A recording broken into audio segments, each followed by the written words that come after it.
ఈ సింహరాశి వారికి గురువు సంవత్సరం అంతా అంటే ఏప్రిల్ 30వ తారీఖు వరకు భాగ్యమందు ఉన్నాడు. తామరమూర్తిగా ఉన్నాడు. అది విషయాన్ని మర్చిపోతాడు.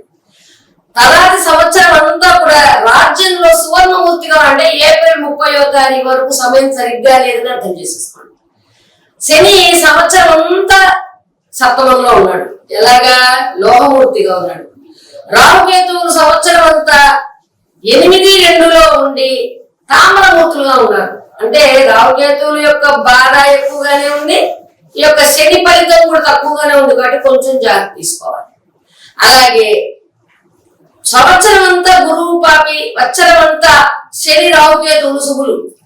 ఈ సంవత్సరం ఈ యొక్క సింహరాశి వాళ్ళకి చిరాకులు ఎక్కువైపోతాయి, రుణం ఒత్తిడి ఎక్కువైపోతుంది, తర్వాత ఏం చేయాలనే ఆలోచనలు ఎక్కువైపోతాయి. వివాహాలు చేసుకునే వాడు సప్తమంలో శని ఉన్నాడనే విషయాన్ని మర్చిపోవద్దు. దొంగ సంబంధాలు వచ్చేస్తాయి.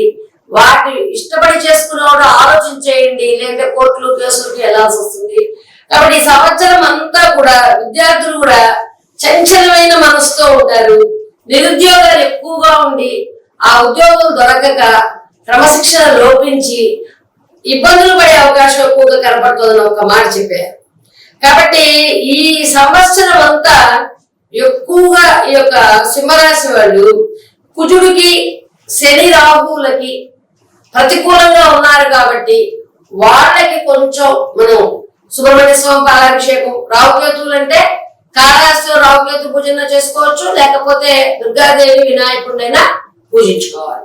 ఇలా చేసుకుని ఎక్కువగా విష్ణు సహస్రనామాన్ని, లలిత సహస్రనామాన్ని చదువుకుంటూ ఎవరికి ఏ దేవుడు అయితే ఆ దేవుడి యొక్క నామాన్ని బాగా పఠిస్తూ నారసింహుని యొక్క దర్శనాన్ని చేసుకుని మీరు ప్రతి శనివారం కొంచెం పిండి దీపంగా పెట్టుకోగలిగి జాగ్రత్తగా ఉండగలిగితే సింహరాశి వాళ్ళు చాలా బాగుంటారు. ఈ సంవత్సరం తండ్రి ఉంటే తండ్రి కాళ్ళకి ప్రతిరోజు నమస్కారం చేసుకుంటే ఏ బాధలు లేకుండా సింహరాశి వాళ్ళకి గడిచిపోతుంది.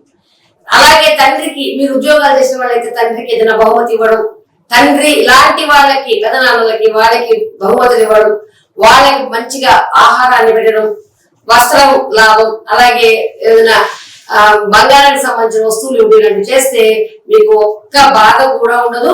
ఆదిత్య ఉదయపారాయణ బాగా చేయగలిగితే మరిన్ని మంచి లక్షణాలు మంచి జరుగుతుంది చెప్పడానికి సందేహం లేదు.